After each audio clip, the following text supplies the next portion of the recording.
Hi, I'm Daniel. On the Friday before Halloween, Netflix finally released Wendell and Wild. It was supposed to be out 2021, but didn't. Okay, yay, the movie is now released, and I will review it. This movie is directed by Selick, who previously directed Coraline and Nightmare Before Christmas, so has experience with stop motion movies. This film is adding to the trend of stop motion horror movies. It has been a bit overdone, but this is still unique with a 12 age rating, or PG-13 is the equivalent. It's worth for animated film to not aim mainly for young audiences, but does Wendell and Wild work with its approach? Subgenre of stop-motion horror normally has little happen in the story. It normally keeps it simple to focus on the atmosphere, but this movie doesn't do that. There is a large amount to the plot. Kat is a troubled child sent to a Catholic school for reformation. While there, she finds out she's a hell maiden. He summoned two demon brothers into the world who escape to build their dream fair. There's also commentary on the corrupt prison industry as another plot line. The description I gave is just the surface because there's your depth to the characters and world you're. The world is very interesting with how it presents the scenes. The music shows the various style of the main character. It's basically a weaker version of what Into the Spider-Verse did, but still great. Pat's character arc prevents traumatic events in a strong way, especially as scenes of 2D animation near the end. Demon connection and bringing back from the dead are well explored concepts. The way it happens and how it's used are intriguing ideas properly thought out. This movie has good political commentary on the prison industry being a business. This on its own is Bobbick's being take that should be brought up more, but I don't like how it affects the story. It is very unsubtle, and out of many villainous characters, they are uninteresting. This movie seems to think it's more complex than it actually is. I see why it has a 12 rating because PG has changed its meaning.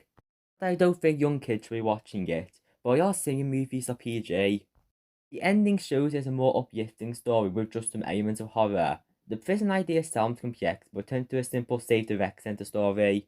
There's multiple better routes the story could have gone into from the first hour. There's also your moments full with exposition, which makes sense given all the confusion, but is sometimes very forced. So much is going on, it kind of jumbles the atmosphere compared to other stop motion horror. However, the thing I will give this movie is it's surprisingly funny. It might just partially be the juxtaposition, or just the odd funny moments mainly from the title character themselves, Wendy and Wild.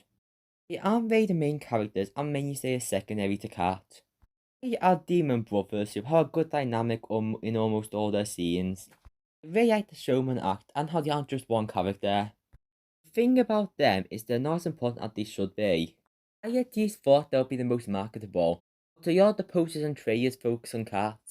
Wendy and Wild are mainly there to move the plot along for others. I don't mind it when they are really entertaining. Most of the characters in this movie work on creating a setting and untrustworthiness. By the trailers, I thought that Sister Haya might be a villainous character, but she serves a different role. That Earl serves as just a friend character, but it has good moments. There's a lot of other characters that aren't bad, but some are a bit generic. The animation uses stop motion, which is a great look for the style of this film. The backgrounds are well built, and I really like the use of colours like green and purple. The designs add to the style of the movie. The designs of Wendell and Wild look great, with Wendell's head being a combination of shapes. The designs look 2D, but work in a 3D environment. Humans are designed in a strange way, but I can get used to it.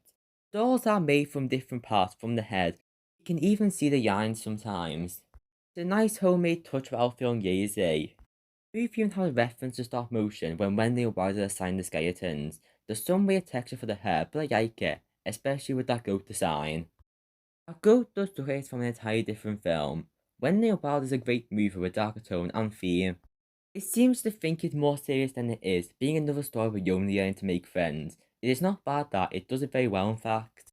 I just can't help but wish it was more different, especially when Netflix feeds into more freedom, which helped in other aspects.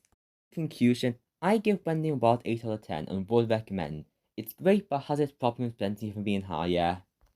For fans of films like Coraline, I easily think this is worth watching. Even if not, it's easy to watch on Netflix and I hope it gets more attention. Netflix barely advertises movies and I can imagine it being buried in a couple of weeks. That is a shame because this movie is fit for more discussion, theories and its own fan base. If you enjoyed this video, consider pressing subscribe. It's the last video of the month, I did 4 in a week. We'll turn back to a normal 1 or 2 per week next month, but like the recent increase in videos. The end.